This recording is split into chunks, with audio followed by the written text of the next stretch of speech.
Bonjour à tous. Je suis Nicolas Yordanov, directeur d'investissement chez Iris Capital. Et je vais essayer de vous parler d'international. Il y aura plusieurs parties qui se refléteront sur ce qui a été dit précédemment. Et donc c'est le sujet.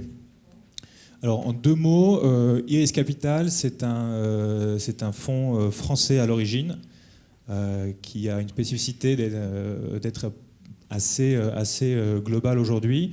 On a vraiment deux pieds ici en Europe entre la France et l'Allemagne, où nous réalisons des investissements en early stage et en late stage. Et en plus de ça, nous avons des équipes qui sont un peu partout, des partenaires qui nous aident à sourcer des opportunités d'investissement ou alors à faire du bizdev en dehors de France et d'Allemagne et en dehors d'Europe. Sur le portefeuille actuel, donc là il y a une petite vision sous l'angle international.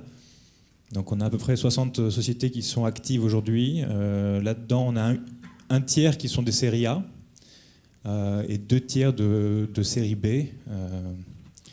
Donc les séries A, si on doit essayer de mettre un petit coup de projecteur sur le développement international, je dirais qu'à 50% d'entre elles, elles sont au moins en train de réfléchir et de tester des développements en dehors de leur géographie initiale. Et pour les sociétés plus matures qui sont en série B, elles ont en général reçu déjà des financements de plus de 10 millions d'euros. Donc elles emploient cet argent-là activement à se déployer à l'international. Sur le portefeuille, donc ça c'est la spécificité dont je parlais au début. On est aujourd'hui à un gros tiers d'entreprises françaises et ensuite on a des géographies en dehors de France qui sont assez fortes, dont l'Allemagne qui est le numéro 2. Une petite précision tant que je suis là-dessus pour finir, sur la stratégie d'investissement, donc nous agissons en tant que lead sur plusieurs stages possibles en France et en Allemagne, et en dehors de ces géographies-là, on a plutôt une position de suiveur sur des deals late stage pour pouvoir être pertinent sur les marchés. Donc l'international, donc la recette secrète, donc là c'est toute la difficulté de la conférence, hein, c'est que cette recette-là n'existe évidemment pas. Tous les cas sont différents en fait, hein. Tous les marchés, toutes les sociétés, tous les pays, en fait, à peu près tout est différent d'un cas à l'autre. Donc la recette secrète, elle n'existe pas. Donc moi, modestement, ce que je vais essayer de faire pendant les 10 minutes à venir, c'est de parler des principales erreurs à ne pas faire. Parce que ça, pour le coup, on a une bonne expérience sur le sujet qui s'accumule. Et le deuxième point, c'est faire écho un petit peu à ce que disait Max tout à l'heure, c'est qu'est-ce que représente le choix de l'international pour votre société. Donc, pour commencer, je pense que la question qui vaut la peine d'être posée, c'est est-ce qu'il faut s'internationaliser à tout prix ? Donc en France, on a un marché intérieur qui est de taille moyenne, hein, qui est relativement confortable. Et en ce sens-là, on dit souvent qu'on est un petit peu entre Israël d'un côté, qui est un marché intérieur tout petit et qui a des ADN de sociétés qui sont très internationales dès le début parce que c'est une nécessité pour elles pour exister et pour se développer. Et de l'autre côté, on a les US, évidemment, qui ont un marché intérieur énorme. Et il est très très très fréquent de voir des sociétés américaines attendre d'avoir 100 millions de revenus ou plus avant de réfléchir à l'international. Donc nous, au milieu, finalement, on peut tout à fait faire des bonnes sociétés de taille intermédiaire en étant basés sur le marché français. Surtout sur des verticales qui sont très locales, notamment l'immobilier, hein, qui est une verticale qui est très locale. On a les médias, qui sont un autre exemple. Hein. On a les modèles d'audience sont souvent assez synergiques au sein même d'un pays. Alors, évidemment, de l'autre côté, il y a des modèles de société en fait, qui ne peuvent pas échapper à l'international par structuration. Par exemple, je prends un exemple qui était dans la presse récemment, Shift Technology dans le portefeuille, qui vend des solutions anti-fraude aux assureurs. Elle a une cible de clientèle qui est les assureurs Tier 1. Donc c'est impossible d'avoir un modèle de développement de société qui est uniquement cloisonné à une seule géographie. On a dans le portefeuille également une société qui s'appelle Scality, qui est une société très technologique également, qui fait des solutions de stockage pour des grands opérateurs. Donc eux, très vite, ils ont fait un choix de développement en fait, qui de plus en plus fait ses preuves, c'est-à-dire avoir le produit et le dev en France et aller chercher les clients là où ils sont. Et donc, en l'occurrence, ils étaient aux US, pour être original. Donc, sur l'international, il faut y penser dès le départ. Il faut y penser dès le départ parce que c'est avant tout une question de projet entrepreneurial. Parce que grosso modo, dans les grandes lignes, quel que soit le sujet qu'on adresse, on peut très bien faire une belle société française, leader en France, qui va faire entre 50 et 100 personnes, qui va ronronner. On peut passer au cran d'après, construire une société de 250 personnes, en schématisant, hein, qui va être vraiment un acteur européen. Ou alors, on peut viser la société de 1000 personnes, acteur mondial, qui va soit faire une IPO aux US, soit viser là des pistes de sortie auprès de très très grands acteurs. Donc évidemment, ça a un impact à tous les étages d'une société, hein, sur la structuration, sur les process qu'on doit mettre en place, sur les profils qu'on doit recruter, et aussi sur la dilution qu'on va subir en tant qu'entrepreneur. Donc là, on approche un peu de la pause déjeuner. Donc c'est la question, est-ce qu'il vaut mieux avoir 100% d'une belle tartelette ou avoir 10% d'un très gros gâteau?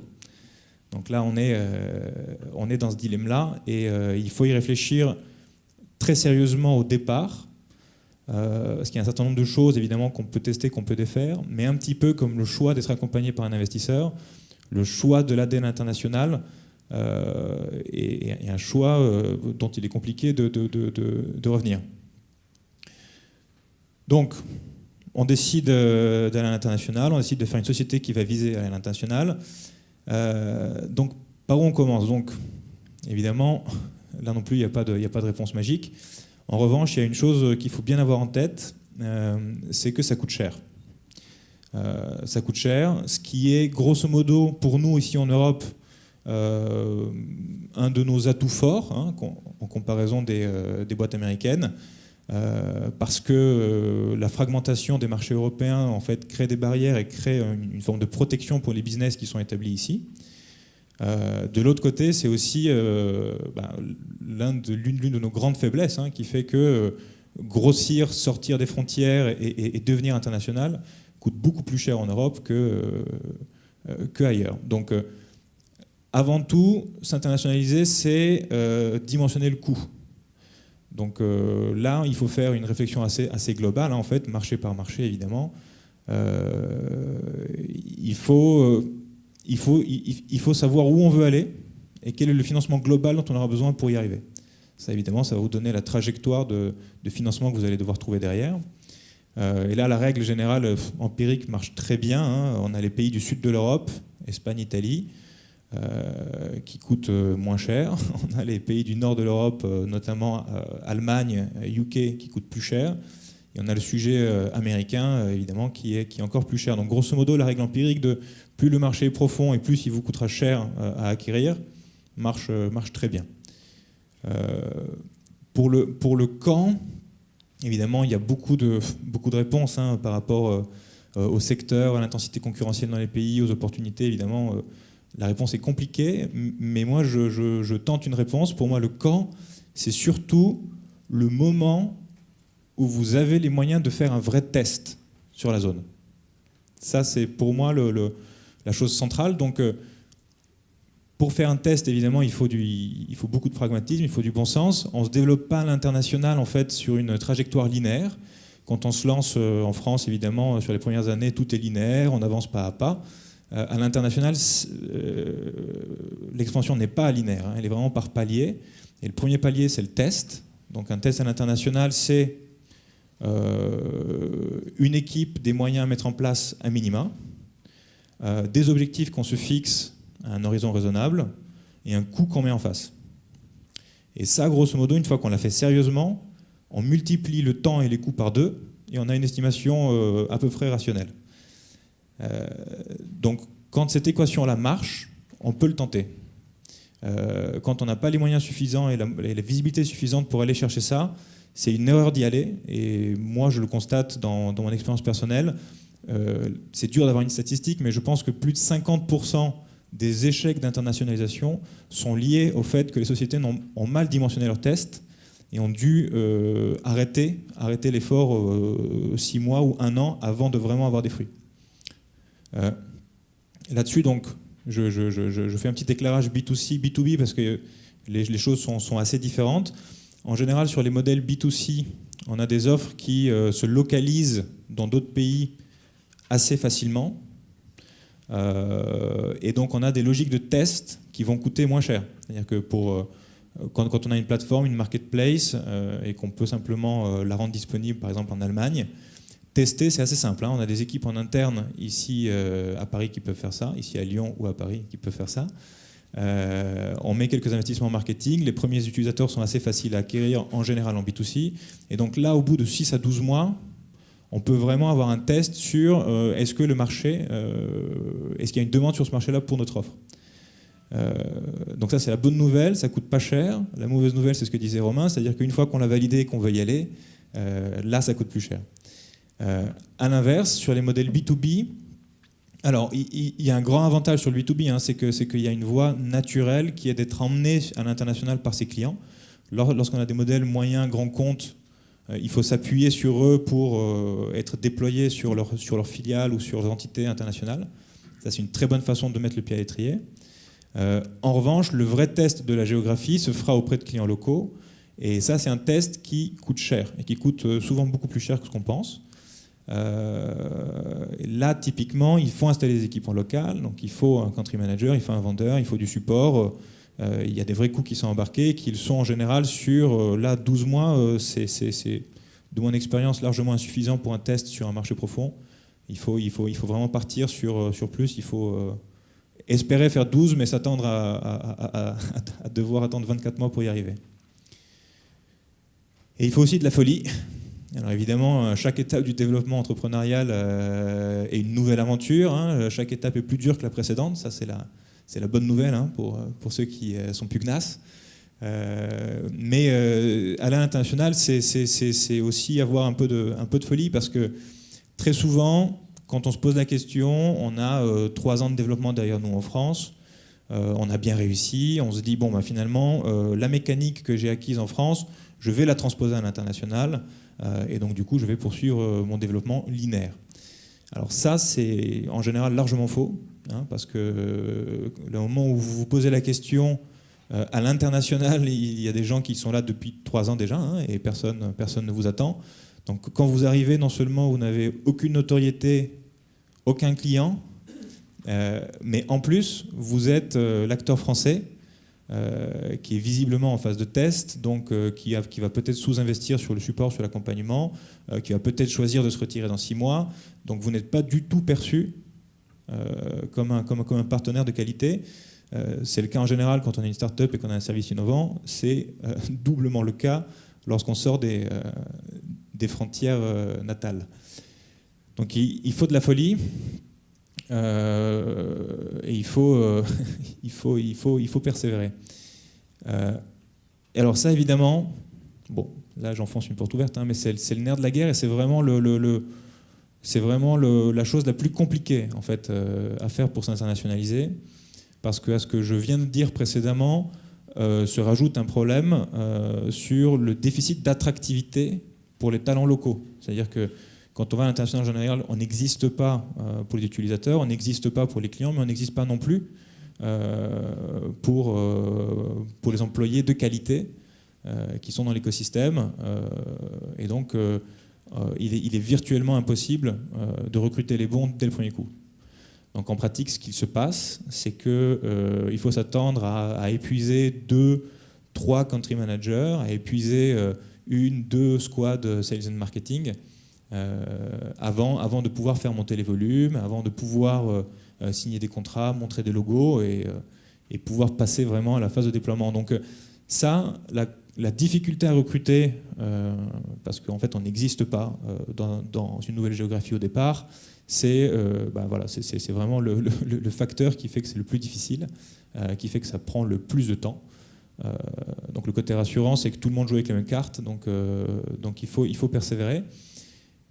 Là-dessus, alors évidemment, il y a quand même un incontournable, c'est-à-dire que grosso modo, si vous décidez de vous attaquer à des marchés profonds, il est totalement indispensable que quelqu'un du top management, et plus précisément des fondateurs, libère 50% de son temps au moins pour s'occuper de cette géographie-là. Donc évidemment ça implique beaucoup de choses sur l'organisation en France, parce que pendant qu'on investit sur l'international, il faut continuer à se déployer en France.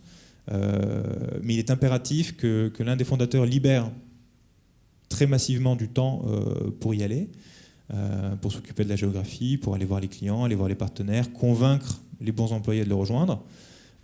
Et ça, évidemment, coup de projecteur, lorsque on est prêt à s'attaquer aux États-Unis, là, on ne parle pas de 50% du temps, on parle d'un plein temps, et il est généralement impératif qu'un des fondateurs aille s'installer directement aux États-Unis pour mener le développement.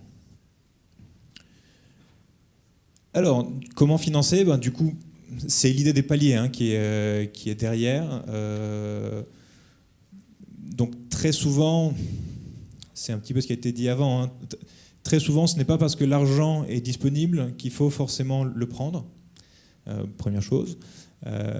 Deuxième chose, quand on va, en fait, ce qu'on voit souvent, c'est des sociétés qui présentent des plans d'investissement internationaux au VC et qui sont des plans un petit peu hors sol, c'est-à-dire sans aucun test, sans aucune validation, et qui mettent ça sur leur slide, qui mettent ça dans leur plan, simplement parce que ça crée des besoins, et donc du coup ça donne un ticket supplémentaire, une opération supplémentaire, parce que ça montre de l'ambition.